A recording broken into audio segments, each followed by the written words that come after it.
This documentary about overcoming life's darkest moments isn't on Netflix, and that's exactly why you need to watch it. Look, I've been through my share of tough times, and I'm tired of watching feel-good fluff that barely scratches the surface. My Silver Lining documentary on lrodvnetwork.com is different. It's raw, real, and completely transformative. This isn't some glossy production designed to make you feel better for 30 minutes. It digs deep into what it actually takes to turn your pain into purpose. The storytelling is so powerful that mainstream platforms wouldn't touch it. But that's their loss and your gain. You get exclusive access to stories that will genuinely shift your perspective on adversity. I watched it 3 times because each viewing revealed something new about resilience. The convenience of streaming it on lrodvnetwork.com means you can pause, rewind, and really absorb these life-changing insights.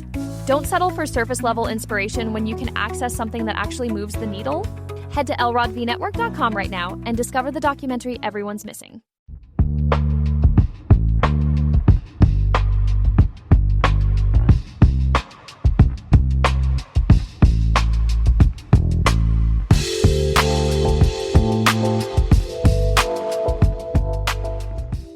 Hello, everyone. Welcome to this week's episode of Thirsty Topics.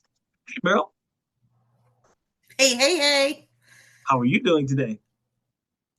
I'm really good. It's weird in this day and age to be like, I'm doing well, but that's because I don't pay attention to the news unless it's for this show. So it's with the purpose. So I'm doing very well. How are you doing? You know what? I am doing great. We went out with my wife for a couple of times over the weekend, so I'm very happy about that. Looking forward to longer days and warmer days. I know. Yeah. I'm like, let me.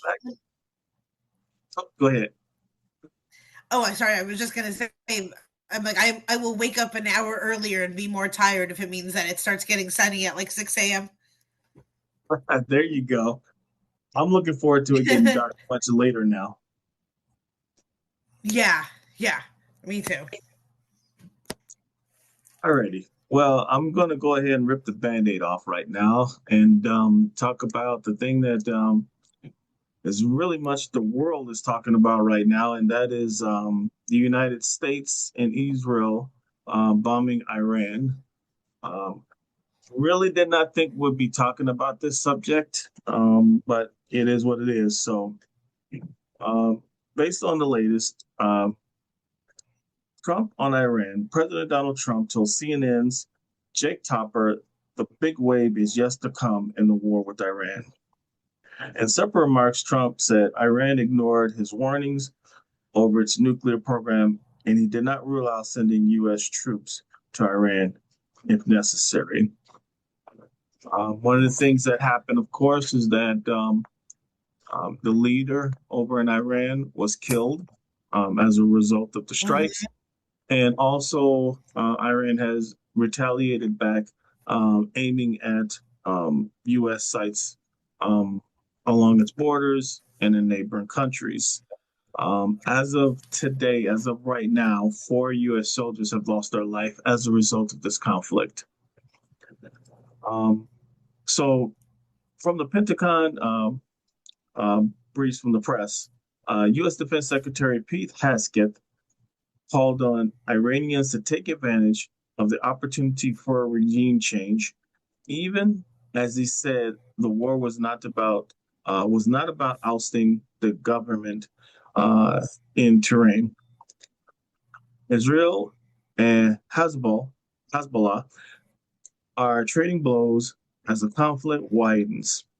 While explosions have been heard in Gulf cities, including Dubai, Abu Dhabi, and Doha, fighter jets shot down. 3 U.S. fighter jets were accidentally shot down by Kuwaiti Air Defense in an apparent friendly fire incident, according to the U.S. military.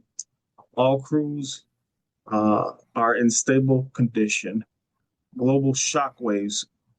Qatar's state-run energy company has stopped its production of liquefied natural gas following an Iranian attack on its facility. This war has disrupted air travel, with airspace closed in the Middle East.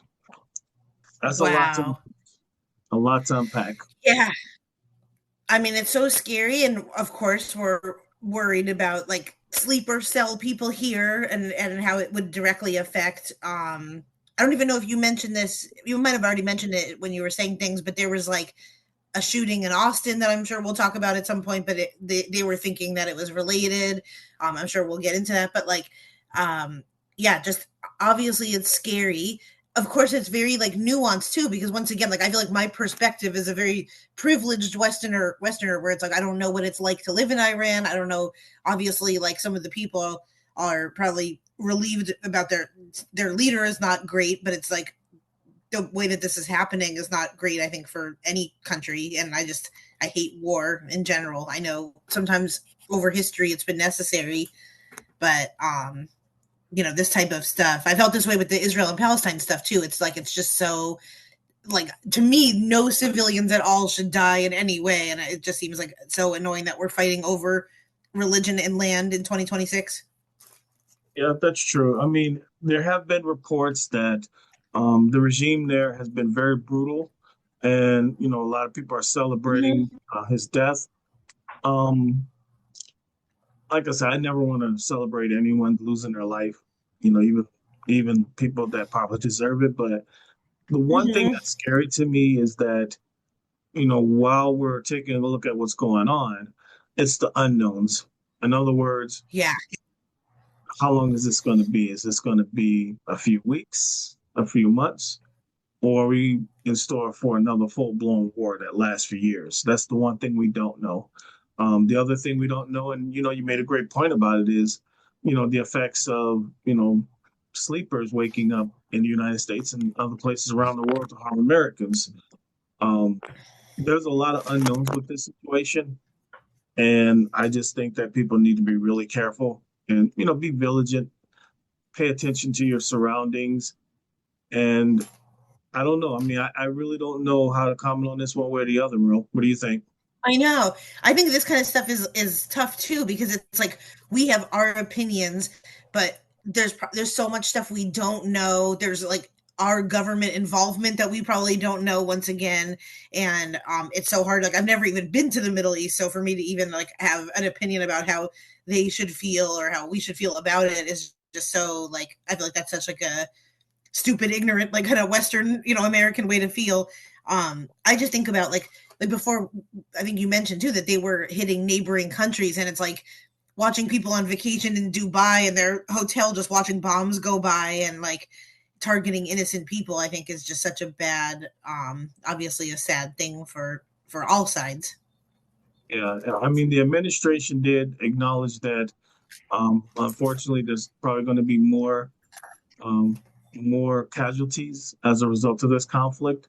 Um, the other thing that most people don't talk about is um, the civilian casualties, because no matter how careful you are, there are going to be some civilian casualties. Hopefully, it's to a minimum. But again, it's one of Mm-hmm. those things where we just don't know. And I'm really curious to see what our listeners and the people watching us think. We would love to know your opinion. What do you think about this conflict? Do you think it was a I good thing, know. a bad thing? And what do you think the future holds for this conflict and for our country? The only thing I ask is be respectful Yeah, when yeah, exactly. that's the only thing I don't mind people having differences of opinion. That's a beautiful thing, but we still need to make sure that we respect each person's opinion and not make it personal. So that's Exactly. Yeah. my 2 minute pitch. Me too. I feel the same way, and it must be very tough for people, Iranian people here, because it's like we want everyone to feel safe as well, and it's like people that Mhm. live here that are Iranian that have nothing to do with this, and they just want to live like a normal life and take care of their family and kids. And unfortunately, a lot of the like targeting when this kind of stuff happens now goes back to that group. So yeah, it's not good. And then I even think of like the innocent troops that are getting called over, and I think there's already been like 4 deaths for troops, and it's just I know this is what they signed up for, and this is like under the guise of freedom and fighting and stuff, but it just seems like some of it is kind of not it shouldn't be warranted nowadays, but it is what it is. That's true. That's true. We'll definitely pray for our troops and pray for our country, and hopefully we get through this without too many more casualties. So we'll see. Yep. Well, a war that I kind of understand a little bit more is here locally in Hollywood. We talked a little less serious, but still somewhat serious nonetheless, is Warner Brothers. And, like we thought a few weeks ago, we reported on possibly Netflix and Warner Brothers merging and getting acquired, and then how that would look. But it turns out that Paramount is now set for a $111 billion deal with Warner Brothers after Netflix declined to raise its offer, ending a month-long bidding contest. Executives say they plan to fold Paramount Plus and HBO Max into a single streaming platform, aiming for greater scale against Netflix and other rivals. I thought this was crazy. The combined company would carry about $79 billion in net debt, and Paramount's CEO said there's no plan to sell or spin off cable assets. So just if you feel bad about your $5,000 credit card balance, just remember that some of these companies have a debt of $79 billion. Now, obviously, a lot of talks are going into a bunch of different angles of this. The thing that I kind of wanted to talk with you about is the fact that this also may change how CNN is, and this overall may change how the news is reported and the slant on things or the lack of a slant on things, and just the overall talk of a monopoly owning so much in one chunk. Yeah, that's true. I mean, one of the things that's interesting, Meryl, is a lot of companies aren't trying to grow vertically anymore. What they're doing is just buying other companies to expand. Mm-hmm. And obviously, it's a good thing on the one hand for a company to do that because it's instant growth. They're buying market share, they're buying, resources. There's a bunch of reasons to do this. The negative thing is that it kind of ices out competition. And the other thing too is that sometimes it doesn't lower the cost, it raises the cost because you have bought out your competition. Yeah. And like I said, I mean, it's one thing to kind of merge, but it's the effects of the merge. Because a lot of times when companies merge, especially in the streaming channel, you have these mega companies where all of a sudden, well, this one streaming service was at this price. Well, now this one's at this price. Well, I doubt they're going to lower the price of the other one. They're probably just going to go ahead and raise the price of this one here because they're no longer a competition anymore. And the other thing too is, what does it do to originality? Because each platform has its own unique identity as far as the type of programming that they do and also what they give their viewers to watch and enjoy. So it's interesting. But the other thing too is in this environment, I don't think this merger would happen. Probably under different administrations. Yeah. But I don't know. What's your take on this, Meryl? I mean, I'm friends with people that are part of the Writers Guild and the SAG and stuff, and they one of my friends that I respect a lot, she was saying this is the worst of the worst, situations of how we didn't want it to go. But of course, it's one of those only time will tell things. I feel like this could happen and there could be no difference and we can't tell any difference, or this can happen and then there's no dissenting news and everything looks like Fox News, one way or another, or there's just no diversity in our media. But I still feel like then other things will pop up. So I don't know. I tend to take an optimistic view on this as well. I think maybe I'm just detached from all these huge businesses and corporations in general, just of how I like to organize my mind. But yeah, to me, it's one of those time will tell types of things.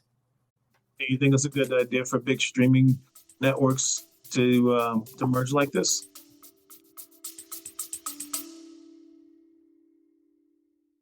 This documentary about overcoming life's darkest moments isn't on Netflix, and that's exactly why you need to watch it. Look, I've been through my share of tough times, and I'm tired of watching feel-good fluff that barely scratches the surface. My Silver Lining documentary on lrodtvnetwork.com is different. It's raw, real, and completely transformative. This isn't some glossy production designed to make you feel better for 30 minutes. It digs deep into what it actually takes to turn your pain into purpose. The storytelling is so powerful that mainstream platforms wouldn't touch it. But that's their loss in your gain.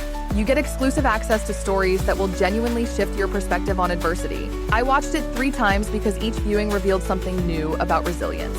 The convenience of streaming it on lrodtvnetwork.com means you can pause, rewind, and really absorb these life-changing insights. Don't settle for surface-level inspiration when you can access something that actually moves the needle. Head to lrodtvnetwork.com right now and discover the documentary everyone's missing. No. I mean, even from the layoff point of view, I feel like a lot of people are going to get laid off, and Paramount is going to keep a lot of their people.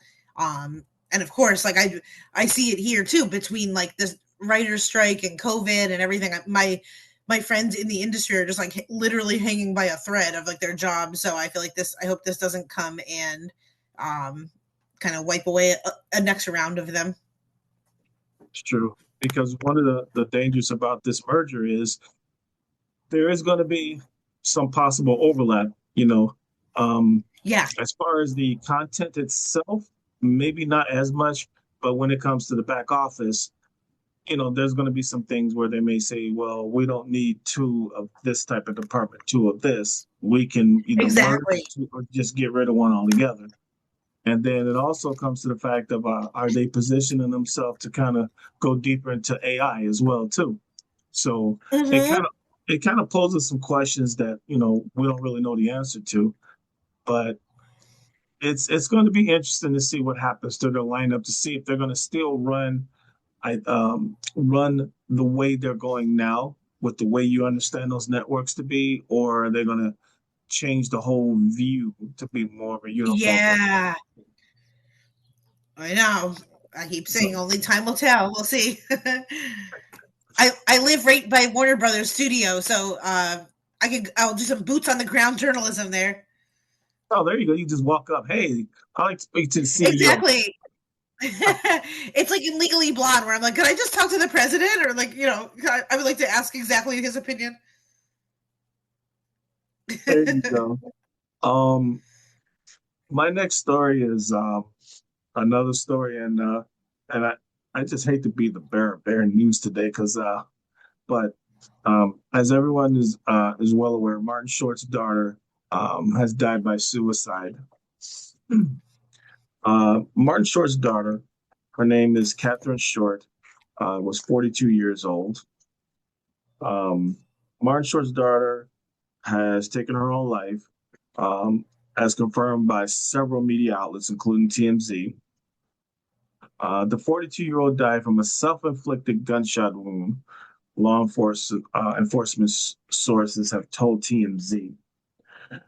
LAPD and the fire department responded to her Hollywood Hills home Monday, shortly after 6:40 p.m., where she was found deceased. A representative tells TMZ it is with profound grief that we confirm the passing of Catherine Hartley Short. The Short family is devastated by this loss and asks for privacy at this time. Catherine was beloved by all and will be remembered for the light and joy she brought into the world. This is so sad. Yeah, that's very, very, very sad. And Martin Short always seems like obviously he's so funny and talented, but he seems like a intentionally private person. This was the first time I had, heard of his daughter, and obviously, like, I'm sure he likes to keep his family life mostly private. So this is, it's so sad. Yeah, that's true. I was actually surprised myself. I didn't even know whether he had kids or not. And no, me neither. And I think it highlights something very important. If you think about the success that our fathers had, Hollywood royalty, okay, no question about it, has the fame, the notoriety, and the money, but yet felt that this was her only option. People got to understand that when people are dealing with heavy issues, serious issues, Most of the time, it has nothing to do with money or anything else. It's something that's going on Yeah. inside them where they feel that this is their only option. And I would say that, pay attention to your friends, your family members, and if something seems off, just talk to them. Just sometimes just saying, "Hey, you know what? I don't know what's going on with you, but if you just want a shoulder to cry on and just want to vent, I'm here." You'll be Yep. amazed, or even just something as simple as say, "Hey, I love you." You'll be amazed at how simple those words are that can have so much power because, and I know we talk about it all the time, but you don't know what a person's going through. A lot of people are fighting demons and battles that no one's even aware of. Yeah. Yeah, exactly. And sometimes, like, who knows what she was going through. And I think sometimes, like, we all have problems that seem like, okay, like it's pretty solvable to other people, but we think that it's like insurmountable, whether that's people a lot of times, going through debt or feeling like they just lost their relationship or their job. And like, we know looking from the outside that that's something that will pass with time, and that there's resources available to people for pretty much any subject that you can get into, whether it's like financial help, relationship help, like physical help, but there's like nothing is really screwed. I mean, there's a few like diagnoses that are like, okay, you're kind of screwed. But other than that, pretty much anything can be like solved or worked out or anything. But I think especially for younger people, they feel a lot of times like these things, there's just no way around them. Or everything is fine and it's like a chemical imbalance, and that's its own sad thing too. And like medications can alter things, and so it's just very sad. That's true. And for anyone that's watching us or listening to us that are having suicide thoughts or in a very, very dark place, just understand that you're not alone. You can No. always reach out to the suicide prevention hotline, which is 988. You can either give them a call, you can also text them. Just understand that you're not alone. And if you really feel on the brink of darkness, don't suffer in silence. Reach out. There are people that are there to help you. Yep. And you can always start over in your life, whether that's moving to a different location or finding a new friend group or finding new relationships. Like, it's amazing how much I've been in relationships before where I'm like, oh my God, I'm never going to find anything again, or, like nothing's ever going to happen. And then all of a sudden it's like, there's a new boyfriend, there's a new job, there's a new friend group, so it's like situations can change very quickly or over time. So Great point. Great point, Merle. thank you. Well, this is another. It seems like the children of celebrities often have some tough times, where Kelly Osbourne fired back at cruelty over criticism over her appearance and weight loss. After attending the 2026 Brit Awards, where she accepted a Lifetime Achievement honor on behalf of her late father, Ozzy Osbourne, Kelly Osbourne said she was flooded with body-shaming comments. She responded on Instagram stories, calling it cruel to attack someone who is clearly going through something, and said that she's in the hardest time of her life. Okay, I have my honest thought. Like, obviously, we should not be cruel to people. I feel like you may feel a little bit different than me on this one. I don't feel like, obviously, like we should not be cruel or mean, but I do feel like her appearance looks shocking, and it's like, it's not something that I feel like should be like the Hollywood norm. And so I understand it's good that she's honest and saying like, I am going through something, rather than just denying and being like, no, I'm healthy and I'm happy, because that's like a little bit gaslighty. I feel bad being mean. I would never be cruel outward to her, but like when I did see how she looked, like it looks ridiculous and it does look insane. And it like, to me, it's not only about the weight loss. It like looks like someone's Botoxed beyond belief. And I would never be mean to someone about it, but like I am being honest that as a human, like this looks crazy. It looks crazy to me. Like, that's my honest thoughts. And so I'm sorry if I feel that way. I would never like be mean to the person. I would just think it privately. But I don't know how more and more celebrities are showing up looking like emaciated and scary and Botox to the gods. And it's just like, I think it's making normal people feel a little bit freaked out. And so unfortunately, Kelly is bearing the brunt of this, but like, so once again, I don't think we should be mean to anyone ever, but I don't know what I want from her. Like, I don't know what, but to me, she does look alarming. I mean, I could definitely see your point. I guess I have a couple of different ways to look at this.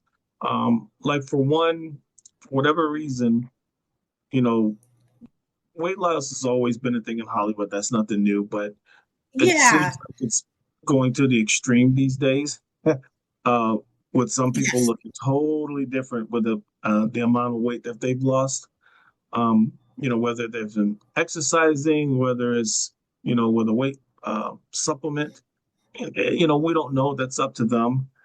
Um, Sometimes it's a good thing. Sometimes it's health related. It's kind of hard to really pinpoint. But I do want to talk about when Chad Boswick when he made the movie Wakanda. And Yeah. a lot of people were saying some harsh things about how it looks like he's on drugs. Something must be going on. He needs some help. Well, it wasn't discovered until later that, he was battling cancer. Yeah. And Exactly. everything switched dramatically, like, oh my God, I am so sorry. I did not know this. And Chad had a great team around him because no one leaked out what he was going through. Yeah. And I hate to say this, and I hope I'm wrong, but I think that if the world or even his production company knew he was fighting cancer, I don't know if he would have been if he was given that role. It may have been I given. know. Yeah. So I would just say that everyone's going to have their opinions, but just understand that sometimes you may not understand what's going on behind a person's issues. Sometimes they could be going through Exactly. something, and sometimes they could just say, "F it, this is me. This is the new me. Take it or leave it." You just don't know. Yeah. Exactly. Like, you think about, like, how, I mean, to me, I am not a fan of how a lot of women are looking like so Botoxed and like kind of fake looking. Like, I really miss the 90s when people looked like they just had normal faces. But I love, like, how Joan Rivers was always just Botoxed and had, all the lips and everything, but she was like, this is me, take it or leave it. So I think it's both. And I think, like, for someone like me, that if you don't like the way it looks, like, even to me, like, Emma Stone is looking weird now and stuff, then okay, like, I don't go out of my way to consume that content. Like, like, I'm not buying magazines. I'm not, like, looking at these people's Instagram. So if you don't like it, I try to, look away instead of being mean. So I just would never, like, tell someone something mean. I might think it or whatever, but yeah. No, I definitely understand. Um, I think that she may be still mourning her father's death. Um, Yeah, absolutely. because it's rough to be in the limelight, and in the limelight you have to put on a brave face. You got to be smiling. You can't really show emotion, and sometimes people keep forgetting that these people are human. They go through emotions just like everyone else. This person lost her father, so she may be still going through emotions right now, and it's probably 10 times worse having to deal with it in the limelight and in public. Yeah. Yep. Absolutely. Excuse me. Well, my last topic for today is a very interesting one, and I would love to get your take on this, Merle. But cosmetic companies are targeting children under 6, and it's a growing concern among pediatricians, child psychologists, and consumer advocates. Here's the breakdown of what's happening, who's involved, and why it matters. So, in recent years, cosmetic and personal care brands have increasingly marketed skincare routines for toddlers and preschoolers. And no, that's not a misprint. Toddlers and preschoolers, uh, kid-themed makeup kits, clean beauty products labeled safe for babies, spa-themed birthday parties, and influencer content. Oh Much of the my marketing God. is driven by social media exposure, parent influencers, mini-me beauty trends. Um, I tell you, this is kind of amazing to me. Some of the concerns that are brought up, which are very valid. Research shows that children from body image concept as early as 3 to 5. Beauty focused marketing may include reinforced appearance based validation, encourage gender stereotypes, normalizing fixing natural features. And some of the chemical exposure risks include fragrances, um, phthalates, heavy metals, and low cost cosmetics and preservatives. Regulations for cosmetics in the U.S. overseen by the U.S. Food and Drug Administration. So Oh my gosh. I would love to get your take on this, Meryl. I miss the days when I was growing up, we would just paint our fingernails with like weird fingernail paint that I would just eat off and then not feel well. That was the extent of our spa parties and everything. No, I mean it goes back to just kind of what we just talked about, where I am not a big fan of like the altering of facial features, and I feel like it's starting more and more at a younger age. Um, Obviously these aren't like Botox. They're not getting Botox at age 6, but I just think using expensive face products for like anti-aging when you're 9 or something is just so ridiculous to me. And I miss kind of more of like the childhood type of thing, whether it's like more playful type kid stuff like bubbles or, like actual kid type things instead of kids wanting to be little mini teenagers. I am not a mom, but I could imagine like if I was one, I would love to do fun beauty things with my kid and like have little spa days, but it would definitely fall more towards like the younger end of thing and not like the mature Sephora end of things. Yeah, definitely, definitely. I'm just amazed that kids this young is really a target for cosmetic companies. I mean, Yeah. are they really that desperate for business, or am I missing something?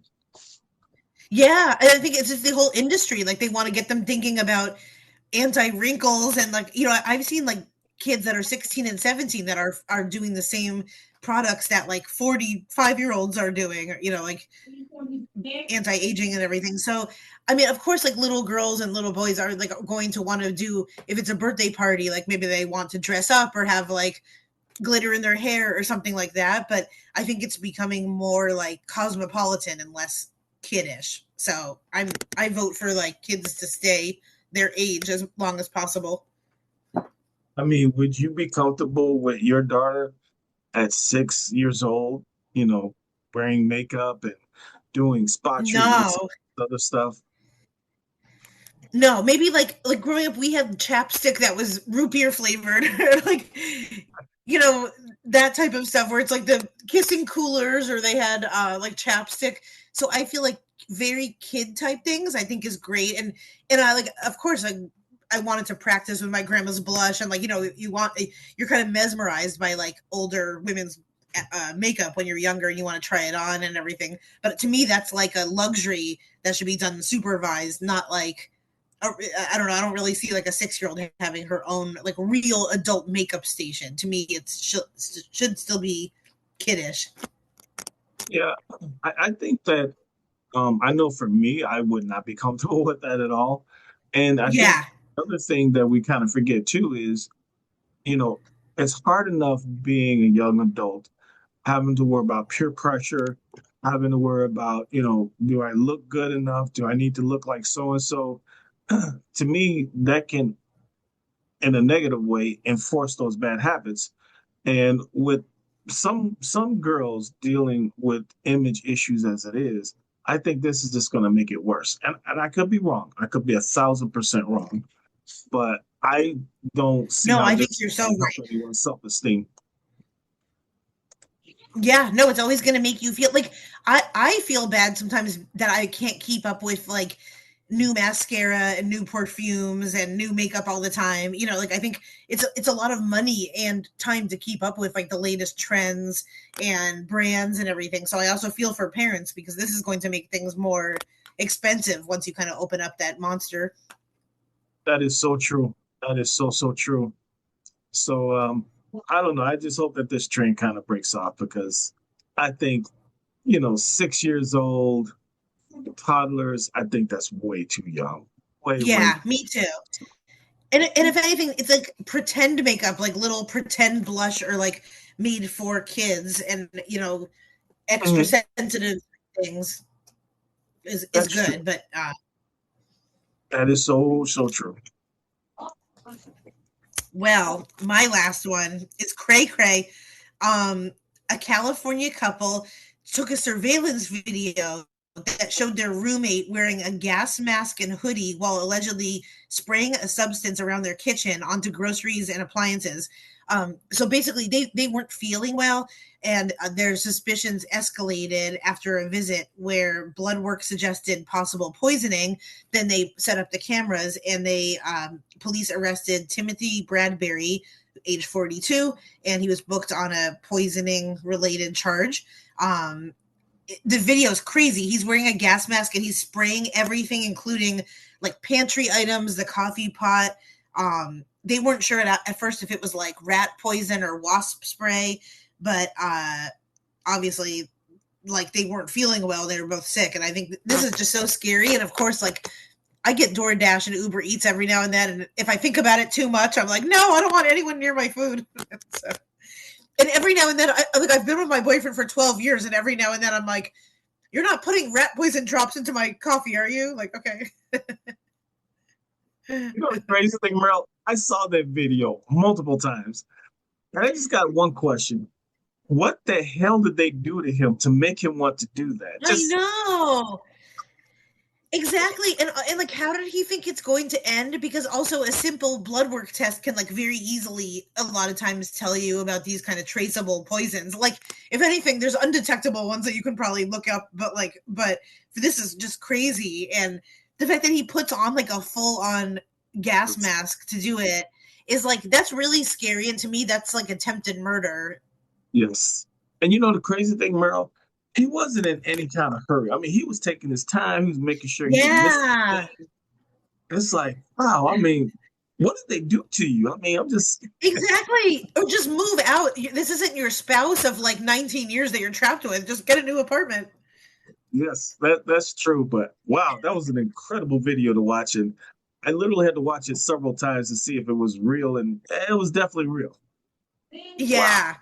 It made me, I think for like one day I stopped ordering food and I just didn't trust anyone. But now, because I always feel that way about like open, you know, like grocery stores, if they have like not a buffet, but if they have like a to-go bar, like a hot bar at a grocery store, I'm always like, what would it take for just one crazy person to like put droppers everywhere?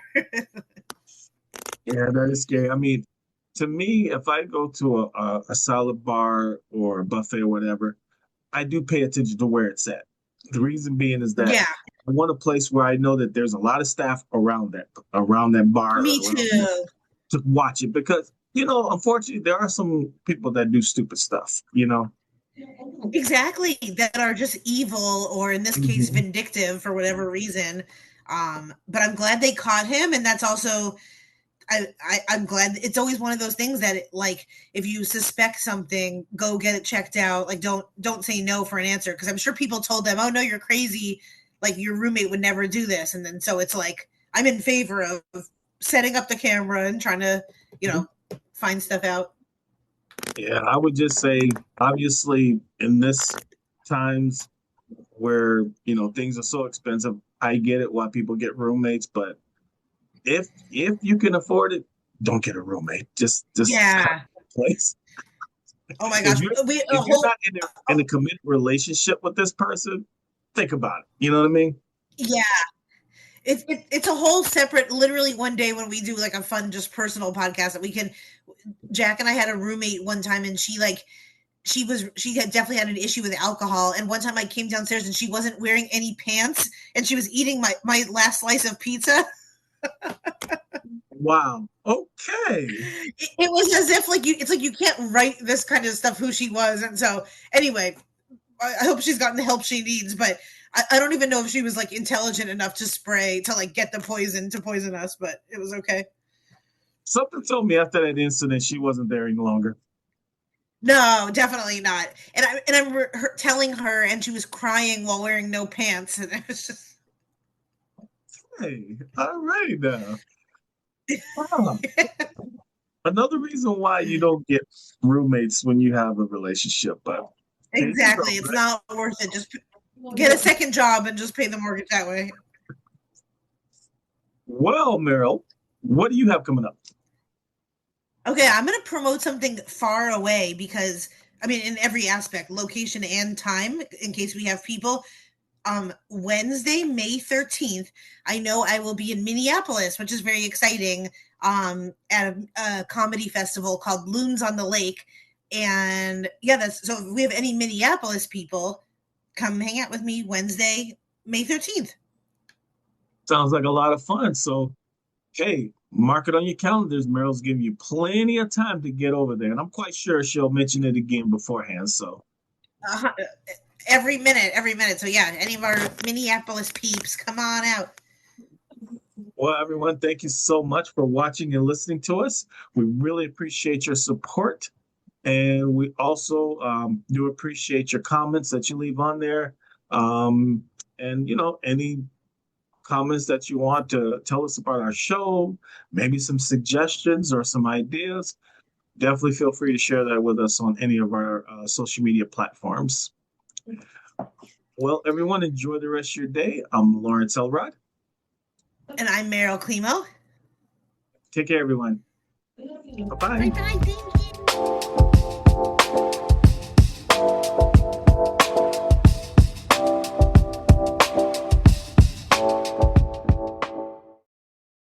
This documentary about overcoming life's darkest moments isn't on Netflix, and that's exactly why you need to watch it. Look, I've been through my share of tough times, and I'm tired of watching feel-good fluff that barely scratches the surface. My Silver Lining documentary on elrodthenetwork.com is different. It's raw, real, and completely transformative. This isn't some glossy production designed to make you feel better for 30 minutes. It digs deep into what it actually takes to turn your pain into purpose. The storytelling is so powerful that mainstream platforms wouldn't touch it. But that's their loss and your gain. You get exclusive access to stories that will genuinely shift your perspective on adversity. I watched it 3 times because each viewing revealed something new about resilience. The convenience of streaming it on elrodthenetwork.com means you can pause, rewind, and really absorb these life-changing insights. Don't settle for surface-level inspiration when you can access something that actually moves the needle. Head to elrodthenetwork.com right now and discover the documentary everyone's missing.